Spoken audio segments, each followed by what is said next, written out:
Le Lloydcast, les remarquables. Prenez le temps de les découvrir. Salut la compagnie et bienvenue sur le Lloydcast, épisode 24.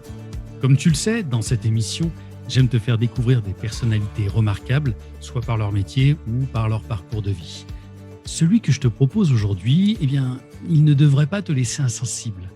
Mon invité a commencé sa carrière comme artiste, musicien, DJ, comédien que je qualifie volontiers d'exceptionnel. Et puis l'existence, la vie, les choix l'amènent aujourd'hui à devenir coach de vie. Avant, il donnait aux gens des mots sur scène pour les émouvoir. Désormais, il s'occupe de leurs mots et les soigne. Laurent Karoubi, bienvenue. Bonjour Lilian, merci pour cette belle introduction, ça fait plaisir. Ma première question est très simple, comment ça va ? Ça va très très bien Lilian. Je me suis installé dans le sud là, il y a à peu près 11 jours et je dois t'avouer que le climat du sud me permet de me sentir vraiment mieux qu'à Paris. En tout cas, je suis ravi d'être avec toi et puis voilà.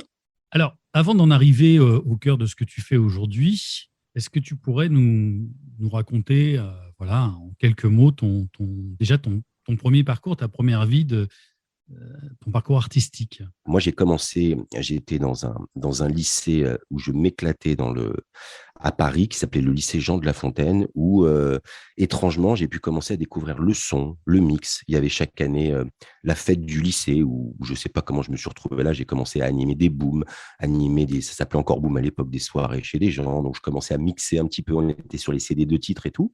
Et puis ensuite, j'ai découvert l'atelier du théâtre du lycée Jean de La Fontaine. Et là, j'ai commencé à toucher les planches avec un metteur en scène qui s'appelait Fabrice Nadar. Et j'ai commencé chaque année à mettre des costumes. On jouait des pièces de Georges Feydeau, des pièces de Arthur Huy, de Bertolt Brecht. Enfin, je me rappelle des trucs, c'était vraiment du beau texte. Bien évidemment, j'avais aucune technique. Je faisais que de la voix, que crier sur scène, que gueuler. Et on me disait, mais quel comédien génial. Mais tu te rends compte en fait que c'était juste nul. Tu étais le seul à gueuler qui avait une voix. Mais c'était exceptionnel. Vraiment, j'ai passé probablement, actuellement, si j'y repense, les plus belles années de ma vie parce que c'était tout nouveau, que je découvrais. Voilà. Donc, ça a démarré à peu près au lycée.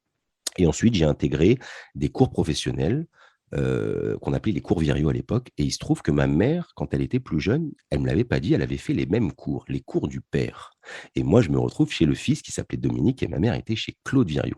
Et lorsque je suis reçu par Dominique Viriot pour passer une sorte d'entretien, d'embauche pour le cours, il nous montre un bouquin avec tout le cours, l'histoire du cours, et tout d'un coup, je tombe sur une photo de ma mère. Et je dis, mais c'est pas possible, c'est ma mère, là. Et lui me regarde, il me dit, mais comment ça, c'est ta mère ? Je dis, bah Chantal, là, Torchman. Il me dit, mais tu es le fils de Chantal, machin. Et donc, lui, il participait au cours quand son père faisait. Et donc, ma mère m'avait pas dit, je lui dis, je viens de m'inscrire dans le cours du fils de Claude Viriot. Donc, en fait, c'est d'ailleurs à ce moment-là qu'on s'est rencontrés, Lilian, toi et moi, et je crois qu'au début, tu étais d'ailleurs déjà metteur en scène, tu assistais en fait aux auditions libres de fin d'année. Et je crois que tu n'avais pas forcément apprécié ma prestation. Je dois t'avouer que je ne l'avais pas apprécié non plus du tout. J'avais été complètement enfermé dans des rôles qui ne me correspondaient pas du tout à l'époque. Très âgé, très vieux, de mecs très matures, moi qui n'étais absolument pas mature. Et voilà, où je commence juste aujourd'hui à découvrir la responsabilité, la maturité. Et donc, toi, tu l'avais senti tout de suite que j'étais pas dedans, voilà, ça collait pas. Et ensuite, je me suis retrouvé quelques années plus tard à être introduit à une de tes auditions par justement mon meilleur ami que j'avais fait rentrer dans ce cours. Jérémy Malavo. Exactement, mon super pote. Et tu m'as permis de passer un texte, voilà, pour éventuellement remplacer quelqu'un, de lire un truc. Et apparemment, ça s'est bien passé puisqu'on est devenus super potes, toi et moi. Oui, bon, ça s'est tellement bien passé que tu es passé de doublure à comédien principal de ce rôle. Et cette première pièce, c'était Il y a des nuits qui ne mériteraient pas de voir le jour. Et après, on est parti. C'est drôle parce que d'ailleurs, après, on est parti. Tu me demandes comment tout ça s'est passé. Après, je me suis retrouvé à Nice à jouer au théâtre. Et aujourd'hui, j'habite à quelques mètres du théâtre où on a joué. C'est ça qui est dingue. Le théâtre du Cours Aléa. Exactement. Donc, je suis vraiment ravi d'être dans cette émission en face de toi. Et quand tu me demandes le parcours, je te dis, mec, j'habite aujourd'hui à côté du théâtre où tu m'as fait jouer et que je ne fais pas du tout comédien. C'est ça qui est dingue. Donc voilà, je suis ravi. J'ai l'impression que le milieu pour toi était plus difficile. Alors, c'est pas le milieu qui était difficile. Je l'ai compris aujourd'hui que c'était pas le milieu qui était difficile. C'est moi qui attendais trop de ce milieu. Et à travers ce milieu, j'attendais trop, tout simplement. Et le fait d'attendre, j'ai compris, le seul jour pour bien comprendre ce que je suis en train de dire, où j'ai été pris dans une série télévisée.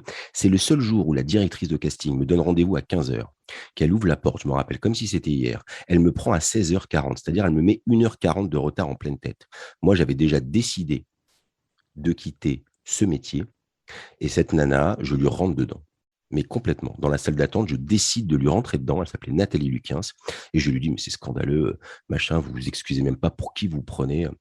Et elle me dit, ah bon, enfin voilà, je lui parle vraiment avec tout mon cœur, toute mon honnêteté. Elle me fait passer le casting. Elle me fait recommencer ma présentation parce que j'étais un peu tendu. Elle est super cool avec moi. Ça se passe tellement bien parce que je m'en fous complètement qu'elle me prenne pas. Et il se trouve que la nana me dit, putain, je peux rien vous dire, c'est parfait. Elle me rappelle 6 mois plus tard en me disant qu'ils ne me choisissent pas parce qu'ils ont pris quelqu'un de plus vieux, donc j'avais rien à me reprocher, mais qu'elle me promet me faire travailler. J'ai dit oui, cours toujours, j'ai l'habitude, on me l'a déjà dit. Je décroche complètement du métier. Et un an après, je suis à la montagne, aux Arcs, en train de mixer pour un festival de snowboard et tout. Et mon téléphone sonne et on me dit est-ce que vous voulez travailler dans la série machin? On a un rôle à vous proposer, est-ce que vous l'acceptez? Imagine, je suis à la montagne, est-ce que vous acceptez un rôle? Et moi, je suis comme ça en train de dire, mais comment ça, j'accepte? Et en fait, et après, ils disparaissent. Il n'y a plus de nouvelles du tout. Quelques années après, bon, alors je rentre dans l'intimité. Ma tante, que je ne sais pas si tu la connaissais, Nicole, probablement, Oui.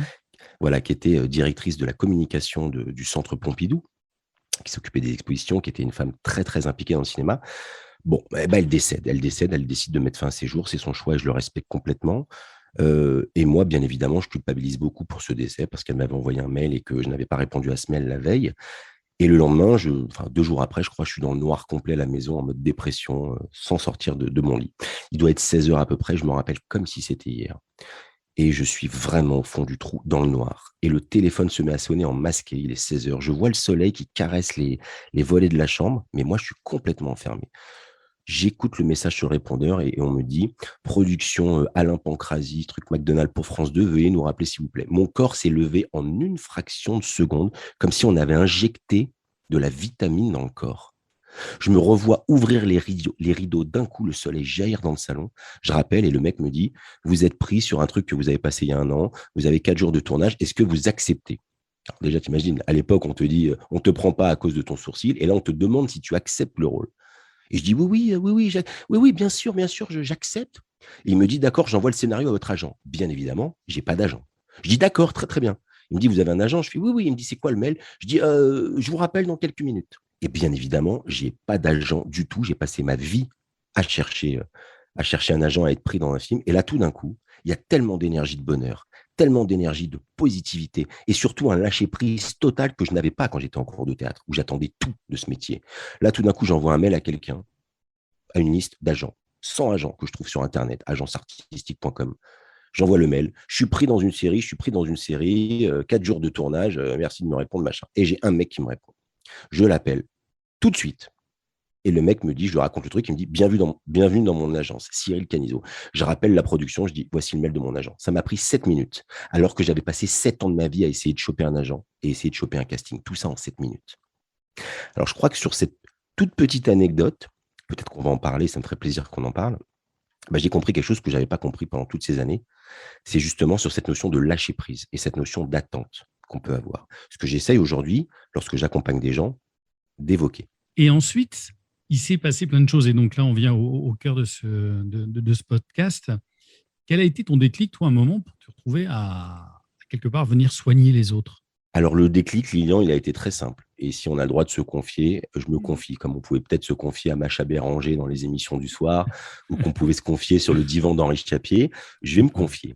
Tu peux. Je peux, super. Tout simplement, j'ai découvert la tristesse de la drogue. Et j'ai découvert ce qu'on appelle la cocaïne, qui est une addiction que je ne recommande à personne, une addiction bien malheureuse parce qu'elle te rend psychiquement dépendant.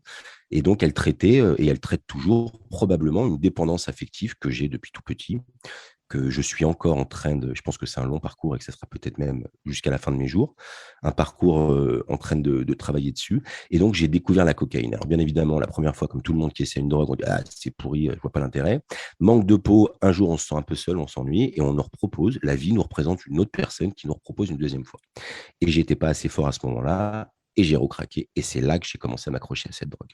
Donc, le fait de tomber dans cette drogue, me concernant, et la façon dont je l'apprenais m'a complètement coupé du monde, de mes responsabilités. Et du coup, moi qui étais un artistique, je ne pouvais plus rien faire de créatif. J'étais complètement inexistant. Et bien évidemment, ce qui devait arriver arriva. Je me retrouve en hôpital psychiatrique. Première tentative en hôpital psychiatrique. Donc, on me fait découvrir les joies des antidépresseurs et des anxiolytiques. Et je découvre un monde assez glauque, mais un monde dans lequel j'ai décidé d'aller, en fait, puisque personne ne m'a forcé. Et puis que comme j'avais pas fait de bêtises, eh ben, je me retrouve, voilà, est-ce qu'on me dit, tu vas te soigner. Alors, on est géré un peu par les parents, même si on est majeur et vacciné, mais on est tellement dépendant au sens large du terme que les parents vous disent, bah, tu vas à l'hôpital psychiatrique, on dit avec plaisir, et je vais à l'hôpital psychiatrique. Donc, je me retrouve enfermé 3 semaines, je ressors de là, bien évidemment, on l'a bien compris, ça ne va rien régler au problème, on met juste un pansement sur la pointe de l'iceberg, mais on n'a pas réglé le fond de l'iceberg, et ça recommence encore et encore, à chaque réactivation, à chaque fois qu'une expérience se vit, une expérience bien évidemment très souvent affective, affective dans le travail, affective dans des relations professionnelles, dans des relations amicales, des relations amoureuses, bam, la blessure de dépendance est réactivée et la cocaïne refait son apparition. Et s'ensuit des allers-retours avec les anxiolytiques, les dépressifs, jusqu'au jour où c'est tellement énorme que je n'en peux plus. Et je décide de commettre l'irréparable et je fais une tentative de suicide, une première tentative de suicide, parce qu'il y en a eu quelques-unes derrière. Il n'y a pas eu un moment, un déclic qui s'est produit je crois que tu as eu un voyage au Tibet. Non, en fait, quand je travaillais au Club Méditerranée en tant que club med artiste, un jour, le chef de village vient me voir. Alors, le chef de village, c'est, tu dirais, le parrain, El Padrino au Club Med, le mec qui contrôle tout le monde. Sauf que c'est bien joli, le Club Méditerranée. J'ai passé des moments, et je passe toujours des moments exceptionnels. Et donc, il vient me voir, mais je le voyais avant d'un côté observateur, tu vois, à l'extérieur. Et tout d'un coup, je vais me retrouver du côté professionnel, qui bosse vraiment tous les jours pour le Club Med. Et c'est pas du tout le même rythme. C'était vraiment un rythme hyper difficile. Et il me propose de gérer l'équipe d'animation. Et il me laisse 6 mois et franchement, j'étais super nul. C'est-à-dire que j'ai beau avoir la voix, le charisme, le micro, ce que tu veux, la comédie, travailler au Club Med, c'est vraiment un exercice difficile. Et tous les jours, le micro, les responsabilités, le téléphone qui sonne à 5 heures du matin pour te dire d'aller faire une arrivée à 4 heures du mat, l'enfer. Et donc, à un moment donné, je n'en peux plus. Je pète un câble et je rentre dans ma chambre et je dis, il faut que je me casse de cet endroit, je n'y arrive pas à m'en sortir. Et je décide de me dire, je vais commencer à m'initier à la méditation, machin, ça va me faire du bien. Et je ne sais pas pourquoi mes doigts tapent sur le navigateur Google, méditation, yoga, machin. Et je prends le premier lien qui se pointe. J'avais prévu d'aller méditer dans le 13e arrondissement. Tu vois, je me suis dit dans les temples bouddhistes du 13e, près de chez les frères Tang, avenue de Choisy, machin. Je me retrouve avec un premier site qui m'envoie à Pokhara, une île, enfin un lieu à 1 heure d'avion de Katmandou, la capitale du Népal, juste en face de l'Everest et la Annapurna. Je n'ai jamais été aussi rapide de toute ma vie. Je prends ma carte bleue, je me retrouve sur un truc d'avion, je prends un billet d'avion, j'appelle le centre, je réserve en anglais, machin, une chambre et tout, et je démissionne du Club Med, je rentre à Paris, 4 jours après, je suis à Katmandou.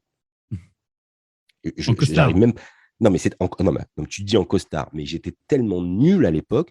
Je me suis dit, je vais me taper 3 avions, je vais quand même pas les faire en éco. J'ai trouvé un tarif sympa qui me proposait des réductions. J'ai tout fait en business. J'arrive avec ma valise Samsonite ou Delsey à roulette. Alors, je ne sais pas si tu vas payer de la redevance pour les pubs, mais qu'est-ce qu'on balance Ouais. comme marque ce soir? Ouais. Donc, imagine le gars. Je ne sais pas si tu as déjà vu un peu l'Everest, si tu as déjà vu des films sur l'Everest, sur la chaîne de l'Himalaya. L'Himalaya, j'arrive là-bas avec des mocassins vernis patinés, une valise Delsey à roulette, un blouson en cuir.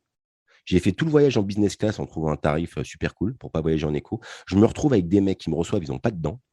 Ils sourient des yeux, mec, avec un bonheur comme aucun être humain peut être heureux, comme j'ai vu sur cette planète.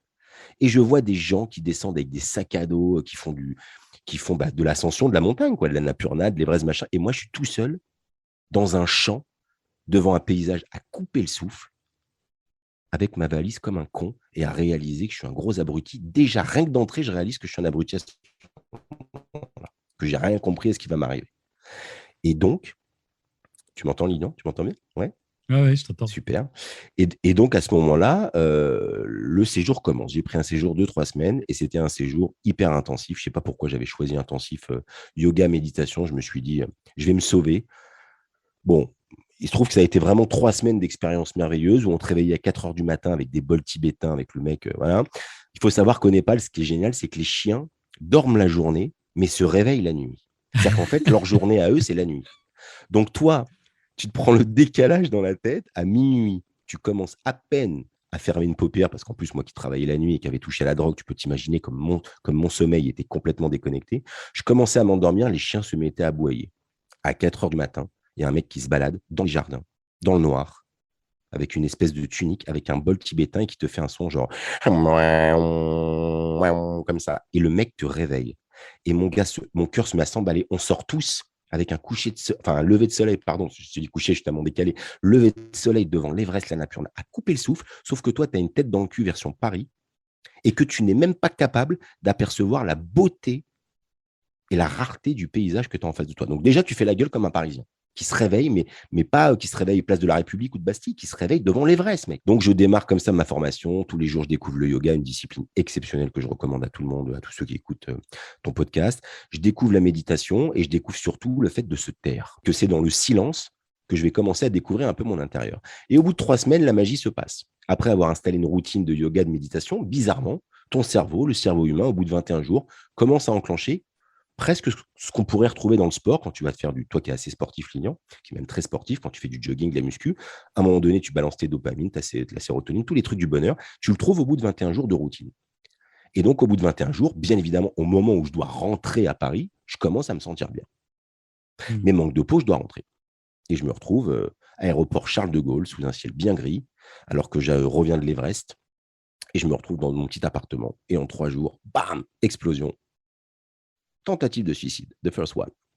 Mais le changement est tellement radical que je me retrouve seul à Paris, sans rien comprendre à ce qui m'arrive, sans aucun boulot, puisque bien évidemment, j'ai donné ma démission au Club Méditerranée, en ayant toutes ces images de gens magnifiques qui souriaient, qui n'avaient rien, qui n'avaient pas une thune, et moi qui suis dans un appartement de bourgeois blindé, qui suis seul au monde, avec un téléphone bourré d'amis que je n'arrive plus à appeler, avec des meubles que je n'utilise pas, avec de l'argent que je ne sais pas comment dépenser, avec un frigo que je n'arrive pas à remplir. Je suis complètement largué. Et je décide de mettre fin à mes jours.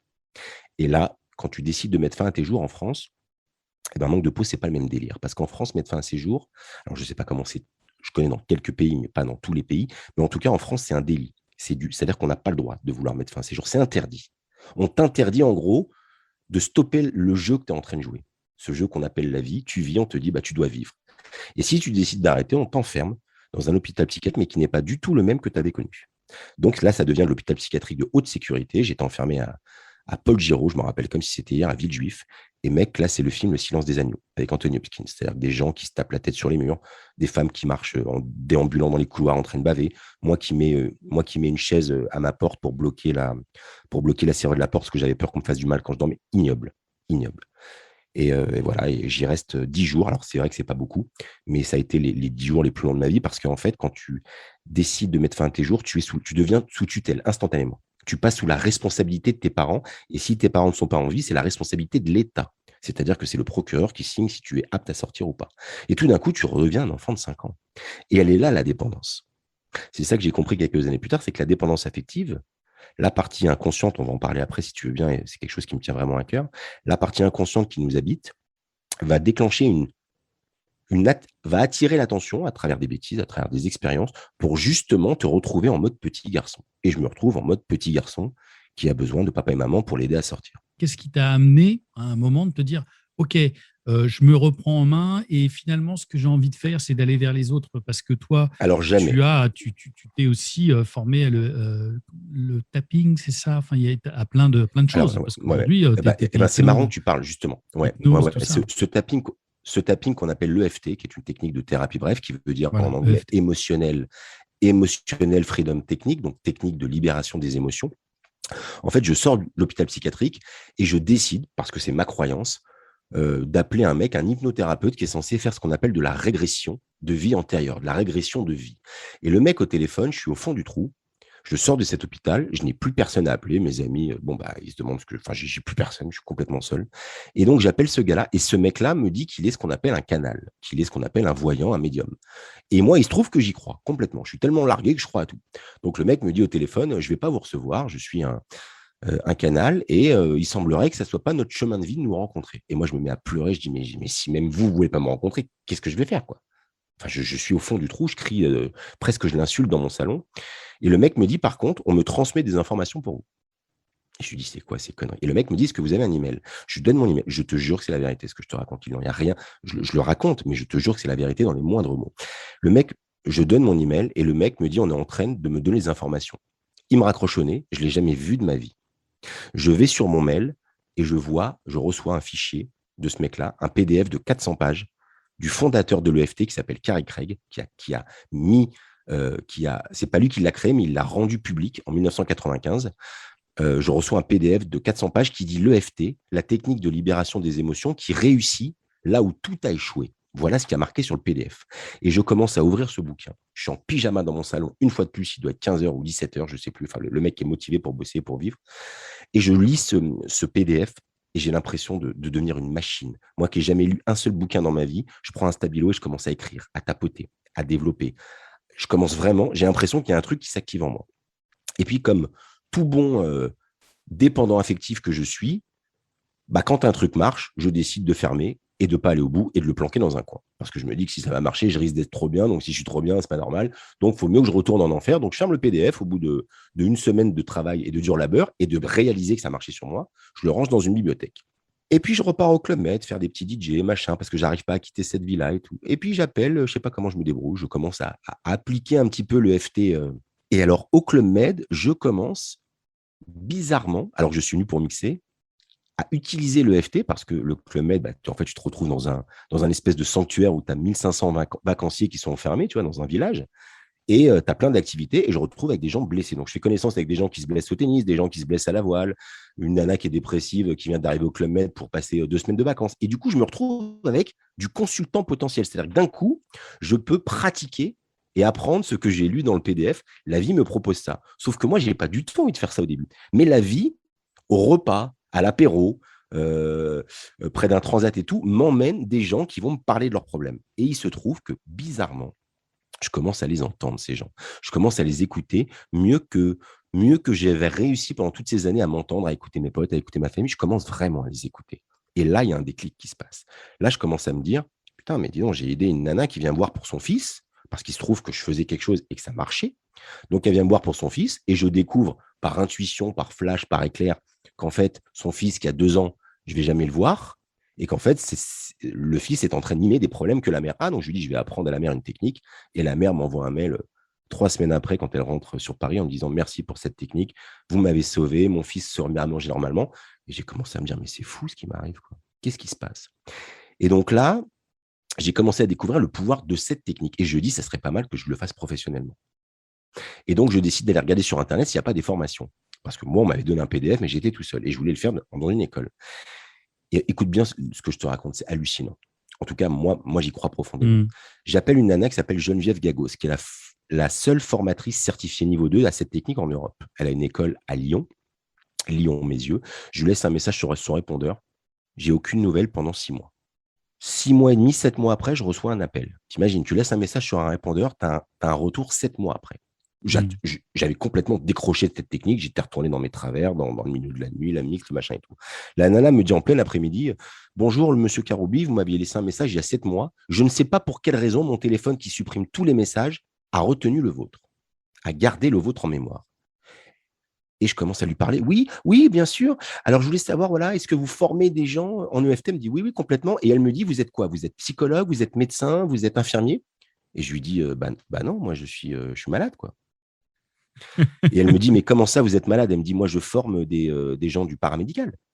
Je lui dis, non, moi, j'ai besoin d'être formé à la technique pour me soigner, quoi. Tu sais, le mec égocentrique, quoi, pour m'aider, quoi, pour vivre. Et elle me dit, à ce moment-là, je vais vous recommander des gens que j'ai formés, mais moi, je forme que des paramédicaux. Et je lui dis, non, ne m'abandonnez pas. Et je lui raconte mon histoire, les tentatives de suicide et le Népal, et le fait que j'appelle un mec de vie antérieure et qu'il m'envoie le PDF par l'opération du Saint-Esprit. Et la nana m'écoute avec un énorme silence. Et à la fin de mon monologue de 35 minutes où je pleure, où je lui raconte un truc avec une voix profonde et je lui explique toute ma vie, elle me dit, je pense que vous êtes prêt à accompagner des gens. Je fais une exception et je décide de vous former. Et je me retrouve prendre le TGV de Paris à Lyon-Mézieux, à l'hôtel, je ne sais plus quoi, qui se trouve à côté de la gare, à me taper 1 mois de formation intensive. Et on devait se retrouver à 15 dans la formation. Il y a un problème, on se retrouve à 3. C'est-à-dire que la formation, qui était une formation collégiale, devient presque une formation en tête-à-tête avec la patronne de l'EFT en Europe. Et en l'espace d'1 mois, je commence à devenir un débutant. Tu sais, comme un art martial, quand tu commences à passer 30 ans à obtenir une ceinture noire, au moment où tu as ta ceinture noire, le mec il dit hey, tu chauffes pas, VP. Tu es en train de débuter. Là, ça y est, t'es ceinture noire, tu débutes. Sauf que toi, ça fait 30 ans que tu fais ça. Et ben moi, au bout d'un mois, je dis ça y est, putain, je suis un sauveur, je vais guérir toute la planète. Et elle me regarde et elle me dit oh là là là, tu vas commencer à débuter en EFT. Tu vas commencer à te prendre des pains en tête à tête avec des consultants. Et ça commence là. Voilà. Le boulot de thérapeute commence à démarrer ici. Enfin, de thérapeute, de coach, d'accompagnant, de conseiller, comme tu veux appeler. Tu vois. Quand quelqu'un vient te voir parce qu'il a un problème particulier, quel qu'il soit, toi, tu as accès à l'hypnose, tu as accès donc à l'EFT, à plusieurs outils comme ça pour l'aider. Exactement, exactement. Comme je dis toujours aux gens, en fait, alors ça, je l'ai compris que très récemment, Lilian. C'est-à-dire qu'à un moment donné, je pensais que la technique allait permettre d'accompagner la personne, de la sauver, de la guider. En fait, j'ai compris que la technique n'était vraiment qu'un tournevis, tu dirais un truc pour les boulons, machin, un truc pour la pêche, peu importe. C'est un outil. La technique est un outil. Et en fait, moi, je vais me concentrer que sur l'instant présent. Donc, la personne qui va me demander de l'aide, si j'estime qu'elle a besoin que j'utilise un de ces outils pour désactiver un trauma, pour libérer telle émotion, à ce moment précis où elle me consulte, je demande toujours à la personne comment elle va, le jour J où elle me consulte. Si elle me dit je vais bien, eh ben, ça fait toujours marrer les gens quand je dis ça. Je dis, bah alors, bonne journée, quoi, j'ai rien à. Qu'est-ce que tu veux que je fasse si tu vas bien? Quand tu me consultes, si tu vas bien, qu'est-ce que tu veux que je dise? Moi, je suis pas là pour voler les sous des gens. Donc, si tout va bien, eh ben, tout va bien. Donc, je dis à la personne, bonne journée, ça la fait toujours marrer. Elle me dit, ah bah, mais je suis venu vous consulter parce que hier, je dis, non, non, pas hier. Lorsque la personne te consulte, tu vas essayer justement, en tout cas, moi, c'est ce que je vais essayer de faire. Je lui demande toujours comment elle va parce que je vais lui faire remonter des émotions si elle me consulte pour un problème qu'elle a vécu ou qui se réactive régulièrement en fonction d'une expérience qu'elle revit. Je vais essayer de lui faire revivre cette expérience avec la visualisation très rapide, très instantanée. Et donc, je vais lui montrer qu'en fait, ce qu'elle ressent, cette douleur, cette émotion n'est qu'une illusion de son cerveau, puisque la personne est chez elle, dans sa chambre, derrière son Skype, derrière son micro, et qu'elle me dit j'ai mal à la poitrine, j'ai mal à la nuque, j'ai mal assis, alors qu'il ne s'est rien passé, et que la seconde d'avant, elle avait mal nulle part. Donc, je lui dis, votre esprit est en train de créer ça. Et donc, je commence pas à lui démontrer, juste à lui faire comprendre que contrôler ses pensées, contrôler ses mots et agir en fonction de ses pensées et ses mots va lui permettre, grâce à son corps humain, qui est là pour informer des messages, va lui permettre justement d'évoluer sur cette planète à travers des expériences.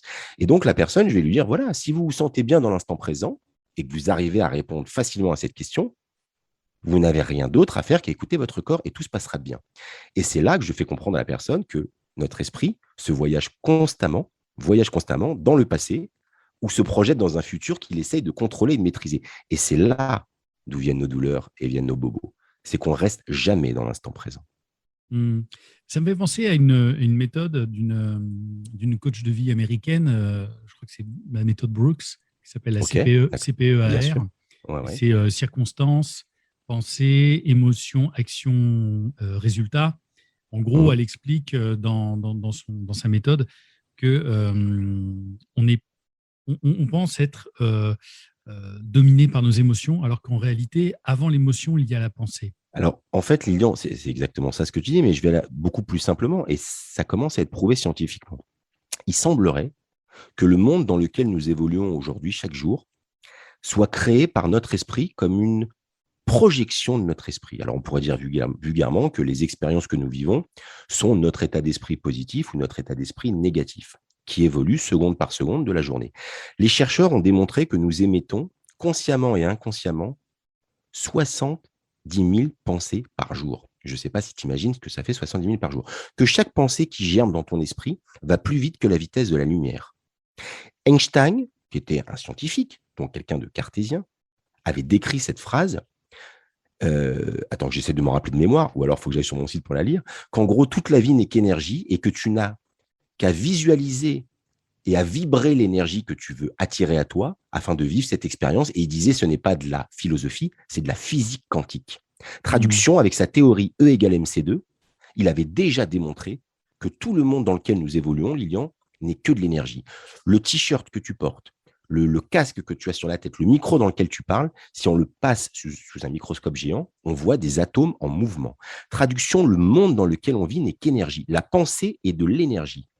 Ça veut donc dire que, en fonction de tes pensées, tu vas modifier en permanence, microseconde par microseconde, toutes les expériences que tu vas vivre. Tu vas donc vibrer une fréquence, un chiffre vibratoire. Comme si tu vas vibrer à l'instant T énergie, qu'à l'instant d'après, tu vas vibrer Fun Radio, que tu vas vibrer RTL, et que tu vas toute ta journée attirer des expériences qui correspondent aux mêmes fréquences radio. Quand tu es confus dans tes pensées, que tu es indécis, tu vas être entre les deux radios, dans le et donc tu vas vivre des expériences toutes pourries.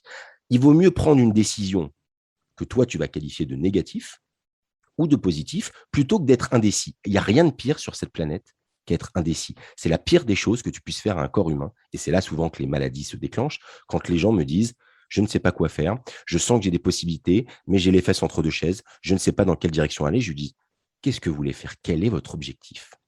Si Aladdin sortait, enfin le génie, que vous frottiez la lampe, qui ne s'est pas pointé depuis 2 millions d'années, il arrive, il ne comprend pas la négation. On s'est aperçu scientifiquement que l'esprit inconscient qui contrôle 95% de notre fonctionnement cérébral, de nos organes et de notre vie, ne comprend pas la négation et se comporte comme un enfant de 7 ans.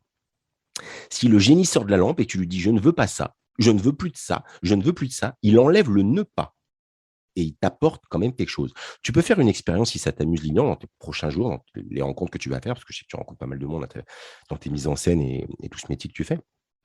Amuse-toi à demander aux gens ce qu'ils veulent dans leur vie. Tu vas voir que sur 10 personnes à qui tu vas demander, il y en a 8 qui vont commencer leur phrase par « ah bah moi, je veux plus ça. Alors moi, je veux absolument plus ça ». Et tu vas te rendre compte, quand tu parles de manière plus approfondie avec ces gens, qu'en fait, c'est tout ce qu'ils attirent dans leur vie. Toutes ces choses qu'ils ne veulent plus, ils attirent que ça. Celles et ceux qui nous écoutent peuvent se dire, oula, ça y est, on est parti dans les sectes, on est parti dans l'ésotérisme, on est parti S'ils dans des choses veulent, comme peu ça. importe. Bah, écoute, on assume complètement. Y a pas de Non, non, problème. non, Mais bien sûr, non, non, mais tu c'est sais pas. pourquoi ce que tu dis, c'est hyper intéressant. En France, voilà, si j'ai 2 bouquins à te conseiller, je fais aucune pub, je touche pas d'argent là-dessus, ils n'ont vraiment pas besoin de moi. Un bouquin qui s'appelle Conversation avec Dieu, tu me parlais d'un déclic qui a révolutionné ma vie. Quand on parle de Dieu, on parle de la Matrix, on parle de l'équation, on ne parle pas du tout de religion, rien à voir. Moi, je ne suis pas du tout religieux. Et un autre bouquin qui s'appelle Le Secret, qui parle justement d'un truc scientifique qui avait été décrit par Newton, la loi de la gravitation qu'on a tous appris à l'école avec la pomme de Newton qu'on lâche et qui tombe. Bon, à l'époque, les scientifiques avaient déjà démontré que tout était énergie et que lorsque tu lâches quelque chose de là-haut, ça retombe sur la Terre. Sauf qu'on l'a complètement zappé. Donc, à travers ces bouquins Conversation avec Dieu, Le Secret, les gens ont mis ça à l'ordre du jour. Tu sais où sont placés ces bouquins à la FNAC, en France? Ils sont placés à travers les francs-maçons, la magie, la scientologie et les sectes, dans un tout petit rayon qui s'appelle ésotérisme, à côté des DVD d'Harry Potter ou des conneries qui sont vendus à 1 milliard de trucs, ou des X-Men ou des machins. Le bouquin est là. Aux États-Unis, ce même livre est vendu à 90 millions d'exemplaires traduits en 54 langues dans tout le monde entier. Le même coach aux États-Unis va parler devant 10 000 personnes avec un micro, il va être reçu par les chefs d'État, les machins. En France, tu parles de ça et tout, tu vas être dans une petite salle, dans un hôtel que tu as loué devant 40 personnes. Parler d'expérience de vie que tu vas dire, que tu as le malheur de dire que ton corps crée des douleurs pour t'informer que quelque chose ne va pas dans ta tête, et pas l'inverse. Ton corps t'informe que quelque chose ne va pas dans ta vie. C'est ton meilleur ami, ton corps. Si tu as le malheur de trop appuyer en parlant de douleur, de maladie, de corps, on va te traiter d'exercice illégal de la médecine. Donc, même quand tu accompagnes des gens, tu dois faire attention aux mots que tu emploies en France. Ce qui n'est pas du tout le cas chez les pays anglo-saxons. Là-bas, on va parler de coach of life, de coach de vie. Ici, si tu dis que tu es thérapeute, on va aller chercher la définition du thérapeute dans le dictionnaire, on va dire thérapeute. Mais ça veut dire que dans le latin, thérapetus, machin, ça veut dire que vous soignez des gens. Donc, mais vous êtes médecin, monsieur? Ben non, pas du tout, mais j'ai accompagné quelqu'un pour arrêter de fumer. Ah oui, donc vous parlez des poumons quand vous dites arrêter de fumer. Donc ça veut dire que vous êtes médecin, vous faites un exercice illégal de la médecine. Tu as l'impression que tu es au Moyen-Âge, qu'on va te mettre sur le bûcher. C'est hallucinant. Et je peux t'en sortir des tonnes de cas où les mecs se sont fait contrôler, machin, c'est vraiment flippant. Alors, il y a un petit personnage récurrent dans le Lloydcast qui est une petite souris. Et cette petite souris, elle vient passer une journée avec chacun de mes invités. Et si la petite souris voyait la vie de Laurent Karoubi au quotidien, ça ressemblerait à quoi? Qu'est-ce qu'elle verrait? La petite souris, elle dirait, bah voilà, il se lève à 6 heures. J'ai la chance là, d'avoir un super décor, de voir un peu les montagnes, de voir le soleil qui se lève. Il m'arrive d'aller nager parfois ou d'aller courir un petit peu le matin. Je vous rassure, je ne suis pas un sportif de haut niveau. Je vais nager un quart d'heure ou trottiner 15 minutes pour me sentir bien. Je me douche, petit déj et j'attaque les consultes en visio pour l'instant parce que je n'ai pas encore le cabinet à Nice. J'attaque les visios parisiens de tous les clients qui me suivent. Les consultants, les patients, on l'appelle comme on veut, à partir de 8 heures.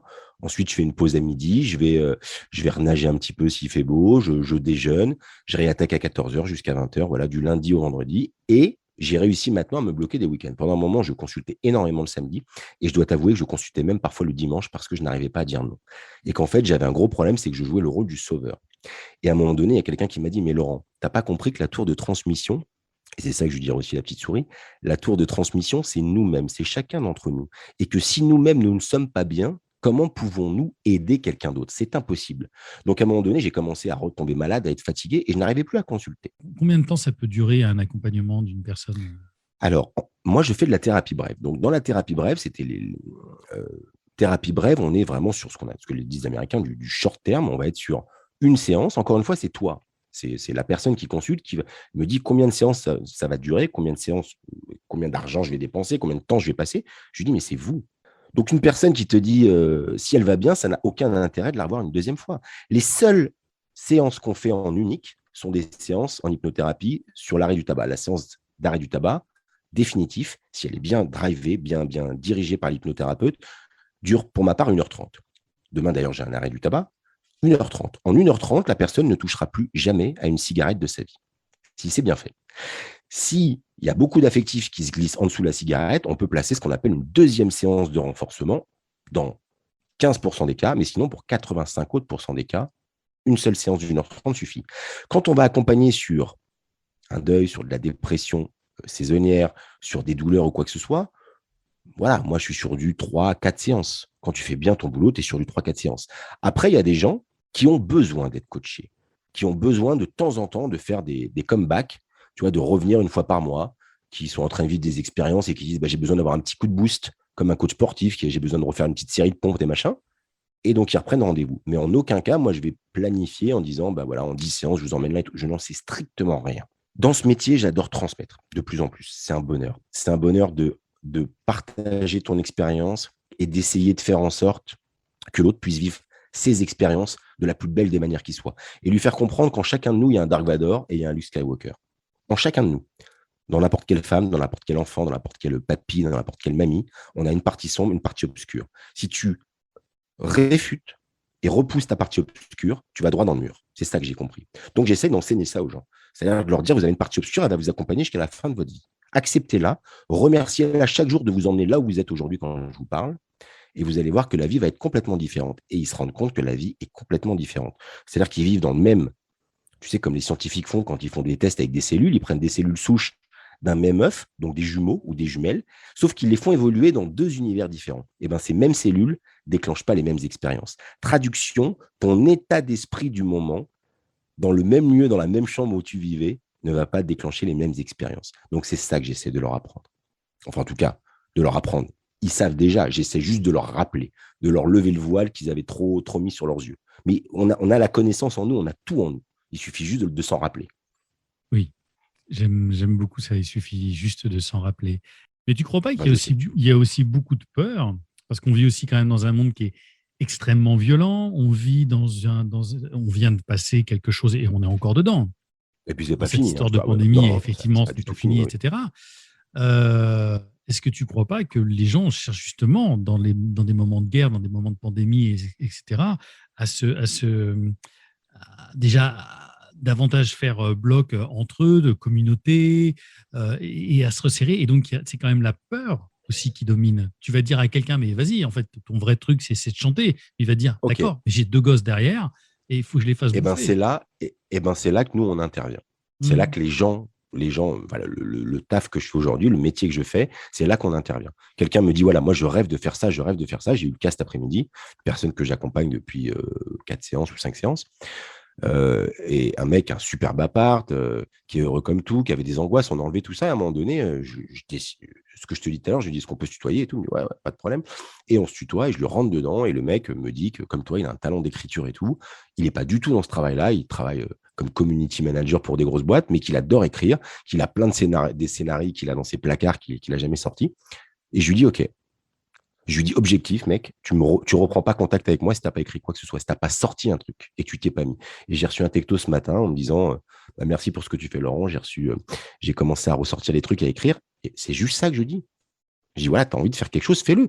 Donc, moi, mon boulot consiste à justement te virer ces angoisses, ces murs invisibles qui t'empêchent de t'éclater dans tes passions. Et ensuite, que tes passions deviennent, pourquoi pas, des chemins de vie et pas le mot passion. qu'on enlève le mot passion, tu vois, qu'on enlève le mot multicarte, que tu te dises, bah voilà, je peux jouer du violon et gagner éventuellement ma vie. Parce que tu vas voir en fait que lorsque tu fais quelque chose que tu aimes dans n'importe quelle discipline, la vie va te récompenser, la vie va te permettre de bouffer tout simplement, parce que tu vas être heureux et que tu ne vas pas chercher à gagner de l'argent. On va passer aux dernières questions, qui sont toutes les mêmes depuis le début du podcast. Un peu le concept de Bernard Pivot, c'est ça, un petit peu le concept des questions. Exactement, il m'a tout volé. Bon, si tu gagnes au loto, quelle est ta réaction? Eh ben, tu sais quoi, j'y ai pensé il n'y a pas longtemps à ça. Et j'étais en train de me dire, j'ai dû acheter peut-être, je peux presque les compter sur les doigts, peut-être 9 tickets de loto dans ma vie. Et j'ai jamais rien gagné. J'ai acheté des trucs à gratter, j'ai même pas gagné 1 euro, même pas remboursé le ticket. Donc, si je gagne au loto, quelle est ma réaction? Je dirais, putain, j'ai bien avancé. C'est-à-dire que tu me fais gagner au loto avant, je ne serais pas capable de gagner l'argent et peut-être je le dépenserai en une seconde n'importe comment et ça ne me rendrait pas plus heureux. Aujourd'hui, si je gagne au loto, je dirais merci la vie. Je sais comment il faut utiliser cet argent, comment il faut le donner, le partager, tout ce que je ne savais pas faire avant. Donc, je dirais merci. J'ai probablement avancé. Tu y as un petit peu répondu tout à l'heure, mais est-ce qu'il y a un livre, un film ou autre chose, enfin, d'artistique qui a changé ta vie? Alors, film, clairement oui. Et alors, c'est hallucinant parce que c'est censé pas du tout être un film sur justement du développement personnel, mais je le conseille à tous les gens qui m'accompagnent. Tu dois connaître ce film, c'est Un jour sans fin. Avec mon acteur préféré, Bill Murray, avec Andy McDowell. Je pitch un petit peu le film ou pas du tout? Non, je pense que tout le monde le connaît avec Le Jour de la Marmotte. Tout le monde le connaît, ce film? Ah bah oui, génial. Oui, bien sûr, c'est un film. Ah super. Donc voilà, donc absolument culte. Voilà, donc ce mec se réveille toujours dans cette ville, il n'arrive pas à sortir, il est bloqué. Et un jour, il change quelque chose dans son état d'esprit. Il décide de ne plus se centrer sur lui de manière égocentrique, mais de se centrer sur lui de manière partage avec l'autre. Et le jour commence à s'enclencher, à s'activer. Et je le donne toujours aux gens. Il y a celui-là et il y a Retour à le futur, bien évidemment, qui pour moi c'est indescriptible. Retour à le futur, les trois, mais surtout le premier, parce que je suis un passionné du voyage dans le temps, parce que pour moi, et Einstein en avait parlé, je partage cette théorie que le temps n'existe pas. Le temps est un millefeuille. On peut être au même moment dans plusieurs espaces, plusieurs dimensions. Voilà, certains scientifiques le partagent cette théorie. Et Retour à le futur, c'est fabuleux de se dire que tu voyages dans le passé, que tu changes un indice du passé, et quand tu reviens dans ton futur, il y a toute ta vie qui a changé. Je trouve ça exceptionnel. Donc, j'adore ces deux films-là. Si aujourd'hui, tu ne faisais pas ton métier, qu'est-ce que tu ferais d'autre? Si je ne faisais pas ce métier de coach, je serais probablement DJ qui ferait une tournée mondiale, qui ferait des morceaux où tout le monde danse, tu sais, façon Love Generation de Bob Sinclair, des morceaux très où on se tient la main, on est heureux quand on l'écoute, on saute dans sa chambre. Je ferais ça. J'adorerais faire le tour du monde. Quel est ton plus bel échec? Mon plus bel échec, c'est probablement le séjour à l'hôpital psychiatrique ou de haute sécurité, parce que c'est lui qui m'a permis de pouvoir te parler aujourd'hui, je pense. Voilà, parce que j'ai compris comment ça fonctionnait un petit peu, quoi. Quel est ton endroit préféré au monde? Je ne saurais même pas quoi te répondre. C'est-à-dire que là, pour l'instant, je suis à Nice. Ça peut être les bras de ta mère. Ah oui, mais attends, précise. Je pensais que tu parlais d'un endroit géographique. Ton endroit préféré au monde. Ah ouais, non, mais là, on rentre dans le complexe d'Oedipe, l'inceste et tout. Et après, on va dire le mec, il a besoin de te faire psychanalyser. Donc, c'est un peu tendu. Non, je pensais que tu me parlais d'un endroit de la planète. Les bras de ma mère, bah écoute, pas forcément. Il y a un mot américain qui s'appelle le motto, qui est un petit peu ta motivation au quotidien et comme une devise. Est-ce que toi, tu en as une? Si oui, laquelle? Bah, carrément, j'en ai une. Et c'est une phrase que j'avais écrite sur le seul morceau d'ailleurs que j'ai essayé de produire en dance, enfin que tu disais tout à l'heure de la house music et qui n'est jamais sorti et que j'espère que je ferai sortir un jour, qui s'appelle Rise Your Soul, élève ton âme. Et cette phrase, c'est: ne cherche pas à l'extérieur ce que tu as déjà à l'intérieur. Tu as toute la force en toi pour créer la vie que tu souhaites. Regarde le soleil chaque jour et apprends à t'aimer. Rise your soul, my brother and my sister. Désolé pour l'accent pourri en anglais, mais je prendrai un coach. Et enfin, la dernière question, quel est ton mot préféré? Bah, bouge-toi, voilà, bouge-toi. On enlève le mot cul, on dit bouge-toi. Ces deux mots-là, je les aime beaucoup. Alors aujourd'hui, Laurent, si on veut te contacter, comment on fait?